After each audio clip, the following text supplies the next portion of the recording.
I was thinking about my own interaction with police that has not gone well over the years. When I was like 15 years old, I was literally walking past him. He said, "Everybody clear the street." And under my breath to my friend, I said, "Hey," means the sidewalk.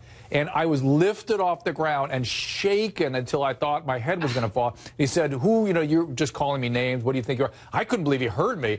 And I thought, I didn't think this guy's going to try to kill me. I just walked away, shook up, and like, oh, God, what an awful thing, and went about my business. I didn't think cops are bad, thought cops are going to kill me. No one ever taught me cops are going to hurt me. We need to know that racism still does exist, and that is in any aspect of life and any facet. And so I don't go outside automatically thinking that the cops are going to shoot me, but when I'm pulled over, I have a heightened sense of awareness. Even though you may be right, the street is not always the best place to fight your battles.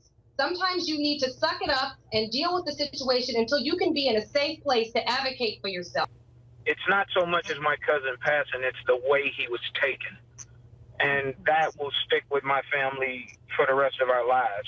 I don't care what Michael Brown did. At the end of the day, when you take a life, you need to explain to that family, to that mother, why this life was taken. An Uzi should not have been used for a 9-year-old as a first gun, but I have no problem with the parents taking a 9-year-old to the gun range. They did everything correct. Kids with developing brains should not be firing weapons that kill people. I am on the side of these parents here. So sorry. I don't look at it and say, why is a 9-year-old having an Uzi in their hands? These were responsible people doing a responsible thing, and this is an unfortunate occupational accident. Why a machine gun? So when she's 11, she can work her way up to a bazooka and then something more powerful. Then a missile launcher. How about that? Everybody wondering why this had to be an Uzi in the hands of this kid, and I don't think it really advances anyone's cause if you are a gun enthusiast. Maybe, again, that's usually where things spill over, like where it becomes sort of silly. Like, do we have to have these kinds of firearms in the hands of 9-year-olds? That's what we intended to have a right to have a firearm? It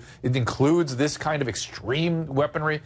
Just saying, I don't think that helps anyone's cause. When I first read about this, it made me think, is this mother, like a lot of other mothers that we've covered on this show, allowing her daughter to be molested and abused in order to keep her man? I wonder what type of home this mom came from. Because certainly she had to have come from some home where she had blurred boundaries, and perhaps, and I'm not going to defend her, but perhaps she isn't able to discern whether this is right or wrong. Now, nonetheless, okay, it's not excusable. The horror above all is the one when their own children suffer through exactly what they went through, even when their stated, their objective as a parent is, I will never let this happen to my child. Magically, it does. This is the way one of the ways intergenerational transmission of trauma works.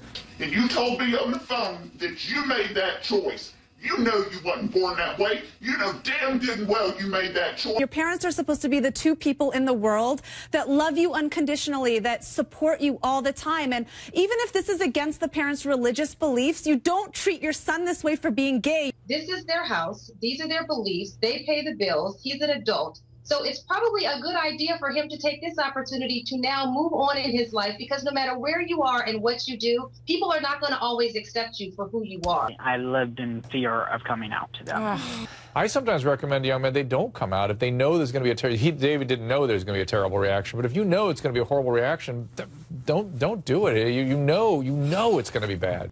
I want to bring awareness to that this is still happening, and if it saves one kid the misery of what I went through, I will be satisfied. I work with LGBT youth daily, and as an LGBT man, I want to let you know today I showed your story in your video to kids, and you did save someone's life. I don't trust anybody with a mullet and a fake baby. This lady is trying to get into these hospitals.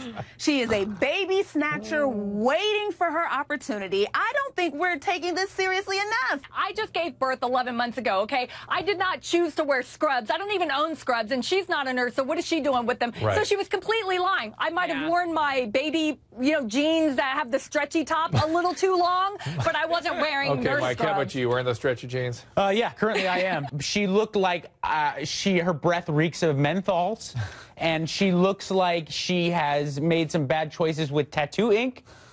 But I'm thinking to myself, how many cats do you have to have before you graduate to the fake baby?